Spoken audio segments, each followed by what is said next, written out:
grâce, Seigneur. Moi, je t'en supplie. Ne bannir tout ça qui ne veut pas te voir. Je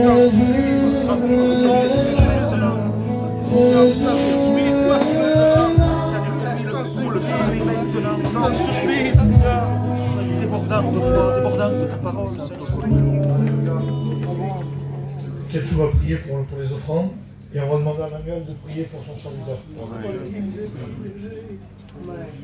Seigneur, merci Seigneur pour ces offrandes. Merci Seigneur parce qu'elle va contribuer à ton œuvre. Amen. Seigneur, dans cette soirée, Seigneur, viens toucher le cœur. Nous voulons, Seigneur, que tu viennes, Seigneur, sauver le perdu. Merci, Seigneur, pour tout ce que tu fais, Jésus. Et à toi la gloire, Seigneur. Nous voulons te prier, Seigneur, non pour ta parole, parce que nous savons que ta parole est déjà bénie. Et nous voulons te prier, Seigneur, pour ton serviteur. Enfin, Seigneur, que tu lui donnes cette pensée qui vient. Amen.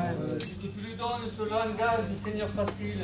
Afin que celui qui est celui qui te comprendre, Seigneur, ta parole et te repentir.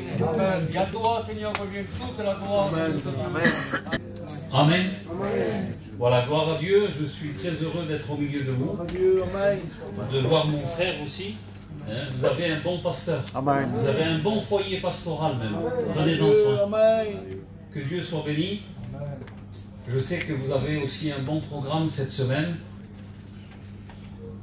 Et nous voulons, par la grâce de Dieu, je veux aussi ce soir compter sur la grâce de Dieu. Amen. Avant d'être un prédicateur, je suis un chrétien. J'ai autant besoin que vous. Il n'y a pas de Superman dans l'évangile, ça n'existe pas. On a besoin de la grâce de Dieu. Donc ce soir on est ensemble. C'est pas, ne cherchez pas. Je ne sais pas si je l'avais déjà dit, mais des fois quand on voit un prédicateur, on essaye de le lire. Tiens, qui il est, d'où il vient, quelle école il est. Mais de la même manière que vous pouvez essayer de me lire, moi aussi depuis tout à l'heure je vous lis. Et je vois aussi à qui j'ai affaire. Mais ne perdons pas de temps avec ça. Concentrons-nous sur Christ. Amen. Donc arrêtons avec l'humain, ça ne sert à rien. De toute manière, on a compris, on a vite fait le tour de la question.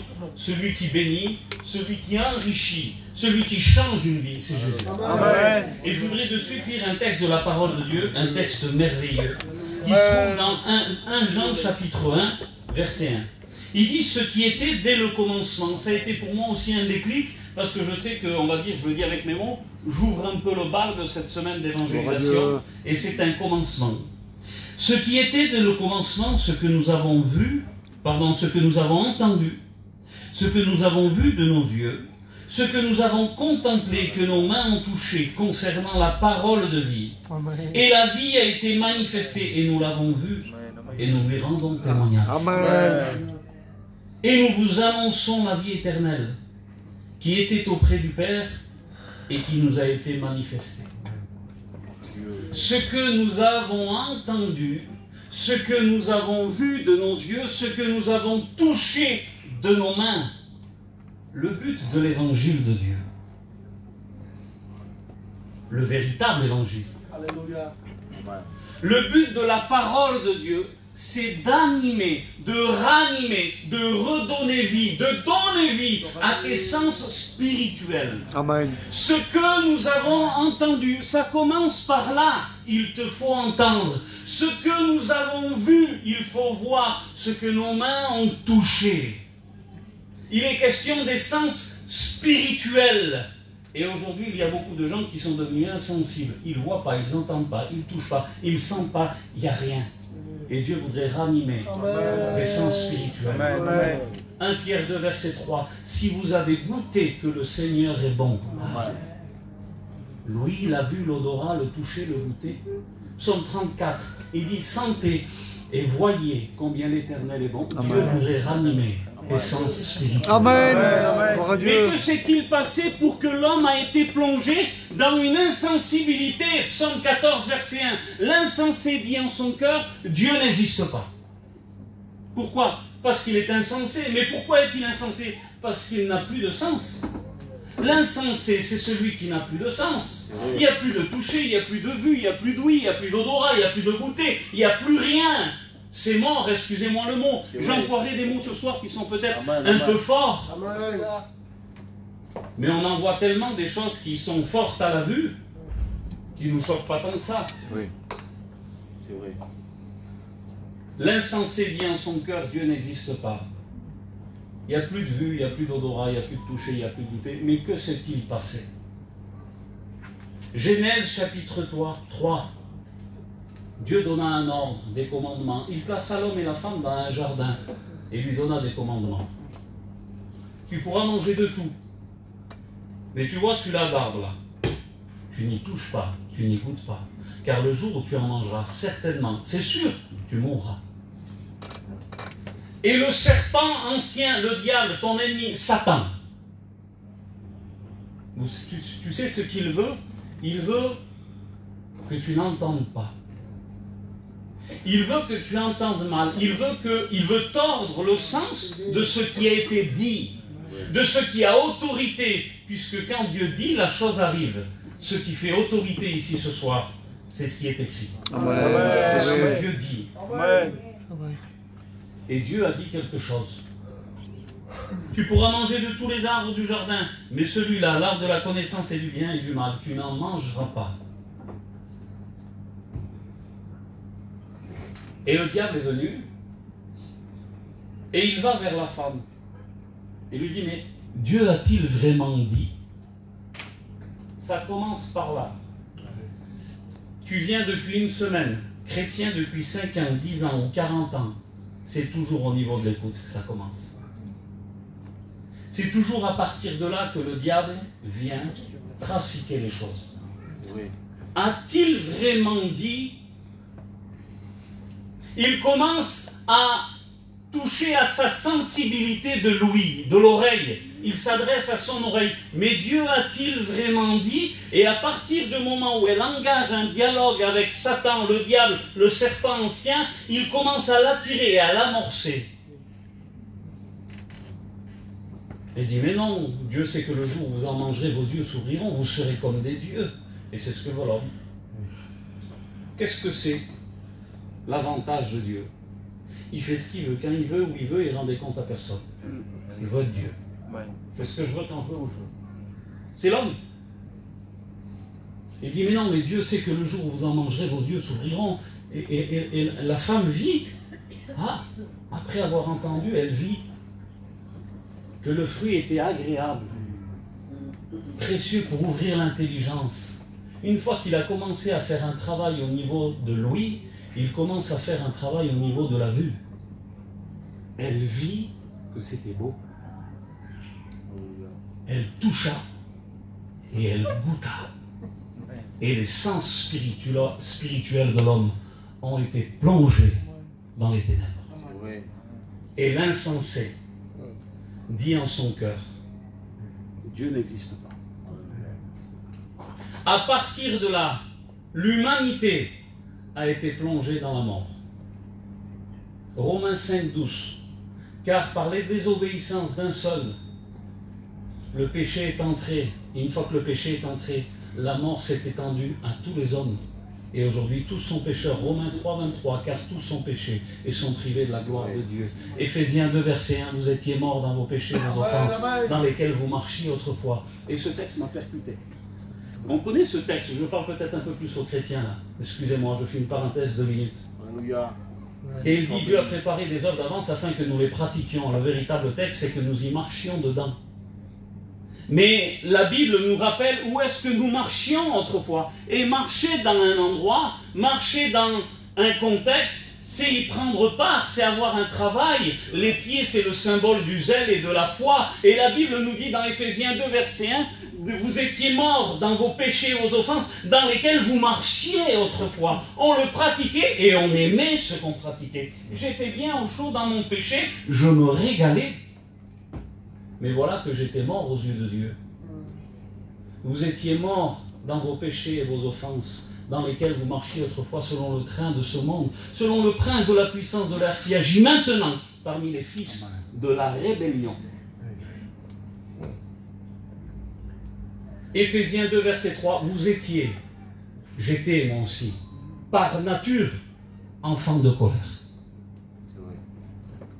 À partir du moment où le serpent ancien est venu nous parler, qu'il nous a fait voir, nous avons touché, nous avons goûté, l'homme a été plongé dans une insensibilité spirituelle, séparé de Dieu. Plus rien. C'est pour ça que tu ne ressens pas Dieu.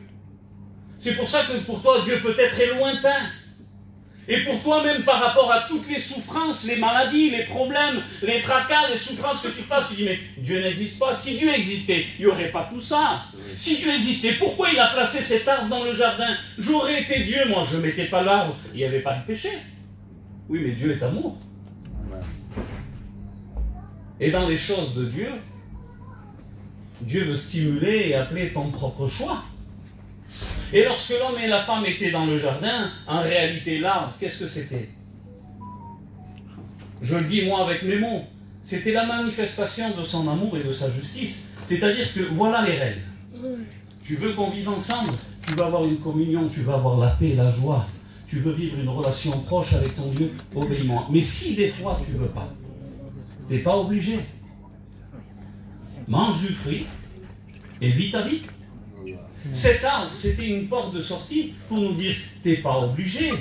On n'est pas obligé. Il y a un libre choix à l'intérieur de nous. Tu veux me suivre, tu obéis. Si tu veux pas me suivre, désobéis. Mais derrière ça, il y aura la mort. Et l'homme et la femme, devant Dieu, sans Dieu, spirituellement, ils sont morts. C'est vrai. C'est vrai. Jean 15, verset 5.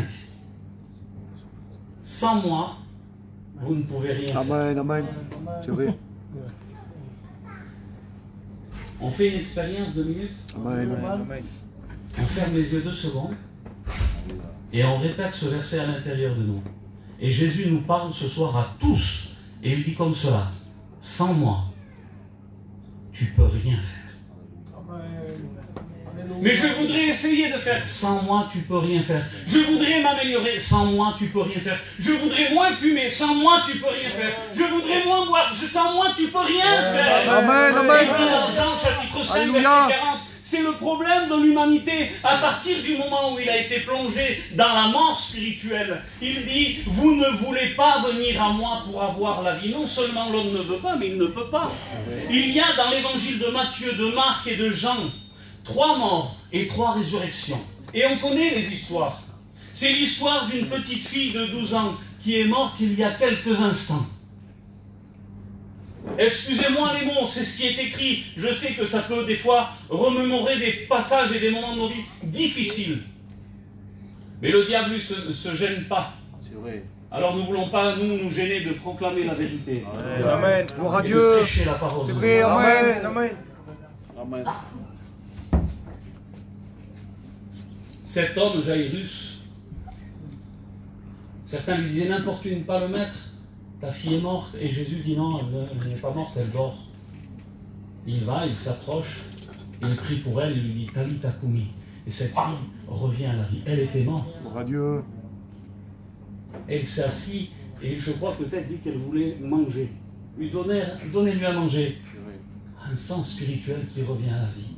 Le goûter et l'odorat. Une autre mort, une autre résurrection. Le fils de la veuve de Naïm, elle avait perdu son mari, maintenant voilà qu'elle perd son enfant. Et un cortège, excusez-moi, funèbre arrive. Mais voilà que devant et face au cortège funèbre vient un cortège de vie. Amen. Une petite fille morte depuis quelques heures. Un jeune homme. Un enfant. Dans un cercueil depuis un jour. Excusez-moi, le mot est fort. Mais Jésus s'approche. Il lui touche à la main. Et l'enfant ressuscite. Gloire à Dieu. Et il revient à la vie. La Bible dit qu'il s'assit, il se mit à parler. Dieu redonne vie. Amen. Romains 4, 17, car Dieu donne la vie aux morts. Et il appelle les choses qui n'existent pas comme si elles étaient. C'est vrai. Et voilà que dans l'évangile de Jean, chapitre 11, c'est différent là. C'est un homme qui est depuis 4 jours dans le tombeau. Et il s'adresse directement à lui. Lazare! C'est ce que Dieu fait ce soir, il s'adresse à toi. Et avant de te dire de faire quoi que ce soit, parce que des fois tu voudrais t'approcher de Dieu et commencer à faire, ne cherche à rien faire. Souviens-toi, sans lui tu ne peux rien faire. Mais il s'adresse à lui, il lui dit Lazare, il commence à t'appeler et il t'appelle par ton nom parce que l'évangile c'est personnel. Amen. Oui, mais si un tel se convertit, j'irai à la réunion. Si ma femme arrête de faire ce qu'elle fait, je viendrai à la réunion. Si mon homme boit moins, je me convertirai. C'est faux. C'est d'abord toi. C'est vrai. Amen. Lazare. Et ensuite il lui dit quoi faire. Sors. D'abord il t'appelle, ensuite il te guide. Je vous pose une question entre vous et moi. De ces trois histoires qu'on a pu voir, qui était le plus mort que l'autre? Celui qui est décédé depuis un jour, depuis une heure ou depuis 4 jours? Il y en a un qui était plus décédé que l'autre? Non, parce que devant Dieu, quand on est mort spirituellement, que ça fasse 1 heure, que ça fasse 2 jours, que ça fasse 4 jours, c'est pareil. Il n'y a pas de degré de péché, il n'y a pas de demi-sauvé, il n'y a pas d'un peu perdu. C'est soit on est totalement mort, ou soit on est mort. Celui qui a le Fils a la vie. Qui a le Fils ce soir? Amen. Nous avons la vie. Et toi qui n'as pas la vie, le Fils, il t'appelle ce soir. Jésus t'appelle. Amen. Mais il te rappelle cela, vous ne voulez pas venir à moi. C'est le problème de l'homme. C'est que de nous-mêmes, excusez-moi le mot, je sais que c'est choquant, je suis peut-être un peu jeune, ça passe mieux quand c'est des anciens. Mais imaginez, on se serait présenté, nous, et on lui parle, on y tient un discours. Mais il ne peut pas répondre, c'est pas qu'il ne veut pas. Nos poils, il ne peut pas. Mais quand Jésus est là, et quand Jésus se présente, il y a quelque chose d'inexplicable. Amen. Écoutez les témoignages, je ne sais pas ce qui s'est passé d'un coup à l'intérieur de moi. Je ne sais pas, j'étais là-bas et puis d'un coup, on ne sait pas. On ne peut pas t'expliquer. Mais ce que nous avons entendu, ce que nous avons vu, ce que nos mains ont touché, Amen. aujourd'hui on veut le témoigner. On ne peut pas l'expliquer, mais on le témoigne. Au commencement était la parole était avec Dieu, la parole était Dieu, en elle était la vie. Hors de elle, il n'y a pas la vie. C'est question de vie. Et la vie était la lumière des hommes, parce que Dieu associe la vie à la lumière, parce que Christ veut t'éclairer. Et il dira dans Éphésiens 5,14, réveille-toi, toi qui dors. Relève-toi d'entre les morts, et ensuite Christ t'éclairera. On ne peut pas voir clair tant qu'on n'a pas la vie. Et pour avoir la vie, il faut se réveiller. Et Jésus voudrait te réveiller ce soir. Gloire à Dieu, Amen. Mais que s'est-il passé? Puisqu'il dira lui-même, je suis la résurrection et la vie. Jean 6, 44, nul ne peut venir à moi si le Père qui m'a envoyé ne l'attire. Alléluia. Je suis venu parce qu'on m'a invité. Non, non.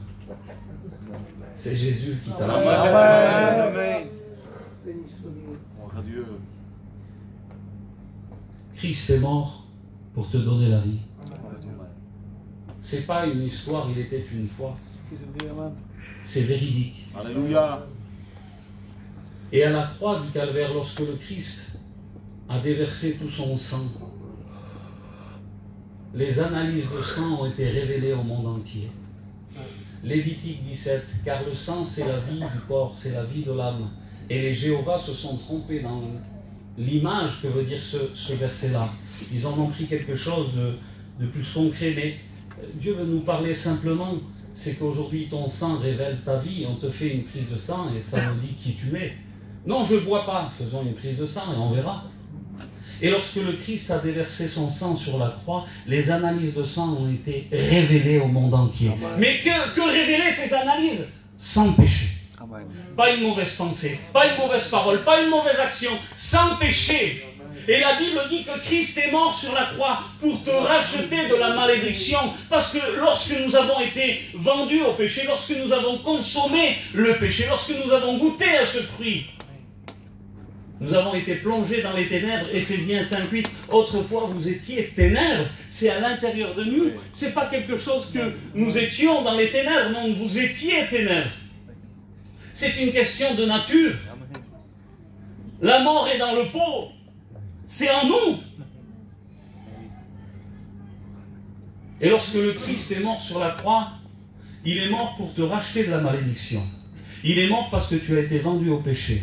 Il est mort parce que tu avais changé de maître et aujourd'hui tu étais devenu esclave du péché, de Satan et du diable. Il est mort parce que nous avions une dette envers Dieu.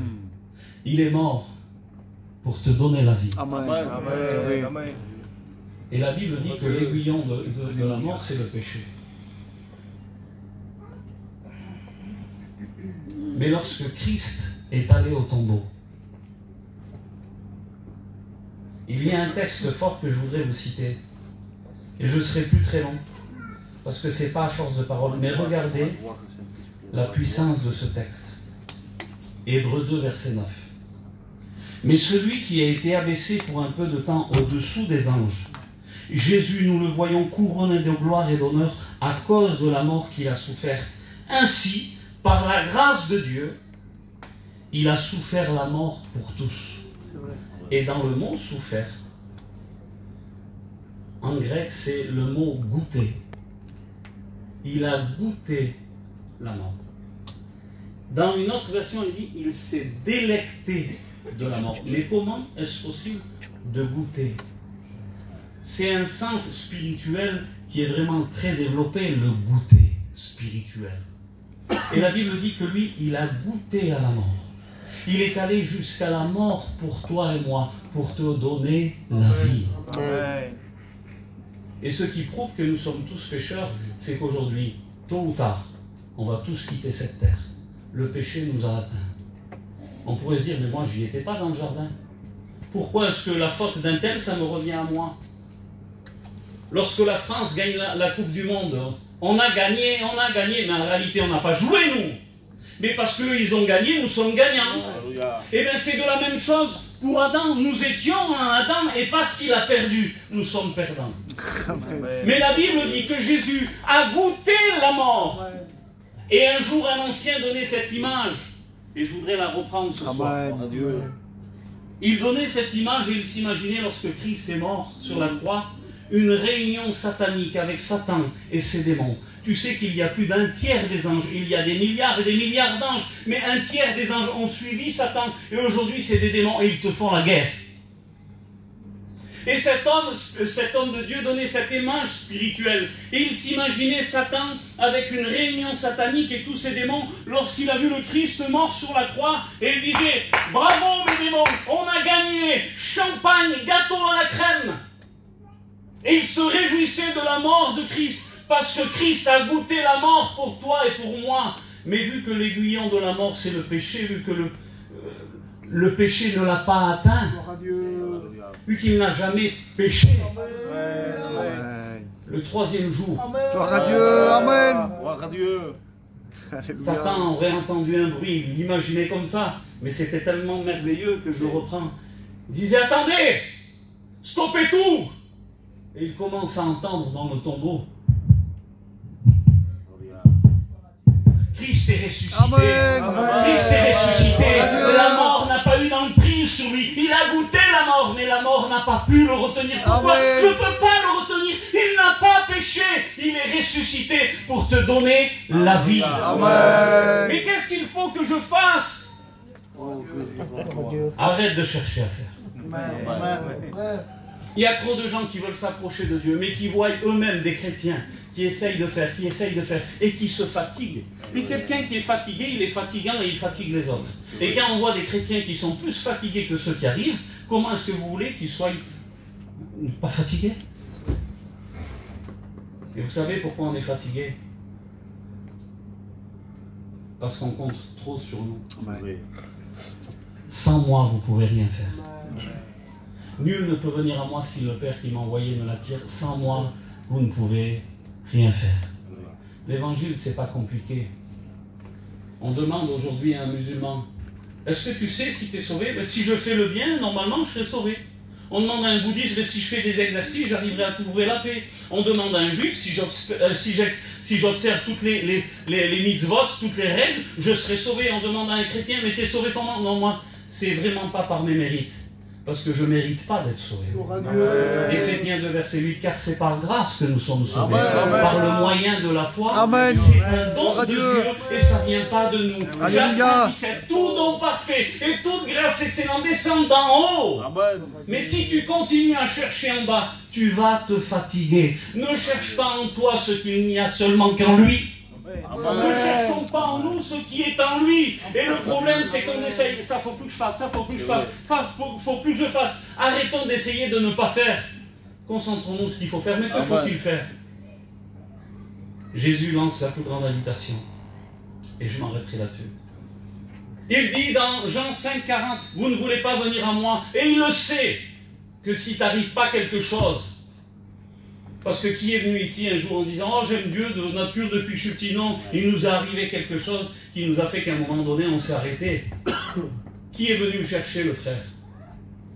Personne. À un moment donné, il a fait un examen à l'intérieur de lui. De la même manière que le fils prodigue, personne n'est venu le chercher. Étant rentré en lui-même. Et Dieu veut t'appeler à rentrer en toi-même. Et il lance la plus grande invitation qu'il a fait à toute l'humanité. Matthieu 11, 28. Venez à moi. Amen. Mais c'est quoi l'évangile? C'est venir à lui. Hébreux 3, 15. Si aujourd'hui vous entendez sa voix, c'est ça l'appel de Dieu. C'est arriver à entendre sa voix. Et Dieu stimule quelque chose à l'intérieur de nous, je ne peux pas vous l'expliquer. Nous qui étions morts dans nos offenses, il vient, à un moment donné, il se présente et il dit, je mets devant toi la vie et la mort. Il te met devant un choix. Tu dis, choisis la vie. Venez à moi, vous tous, qui êtes fatigués et chargés. Vous savez ce qu'il faut faire pour venir à Jésus? Il faut être fatigué et chargé. C'est pour ça que tu n'y arrives pas. C'est parce que tu comptes encore sur toi, tu n'es pas assez fatigué. Mais je vous promets que quand on est fatigué et chargé, Seigneur, je viens à toi. C'est vrai, amen, amen. Seigneur, je voudrais être prié ce soir. Pour ceux qui sont fatigués, chargés. Fatigués de compter sur nous-mêmes et chargés de leurs propres péchés. Si quelqu'un a sujet de se plaindre, qu'il se plaigne de ses propres péchés. Seigneur, je te demande par ta grâce que le Saint-Esprit puisse agir ce soir. Et tu dis, tu donnes cet appel. Venez à moi. Oui, c'est venir à toi l'évangile. Venez à moi, vous tous, qui êtes fatigués et chargés. Et je vous donnerai du repos. Le Christ voudrait te donner le repos et la joie. Amen. Veux-tu l'accepter? Si vous entendez sa voix, il y a peut-être beaucoup de voix dans ta tête. Mais aujourd'hui, c'est sa voix à lui que tu entends. N'endurcis pas ton cœur. Viens à lui. J'aurais aimé peut-être qu'on puisse s'accorder un moment. Et on va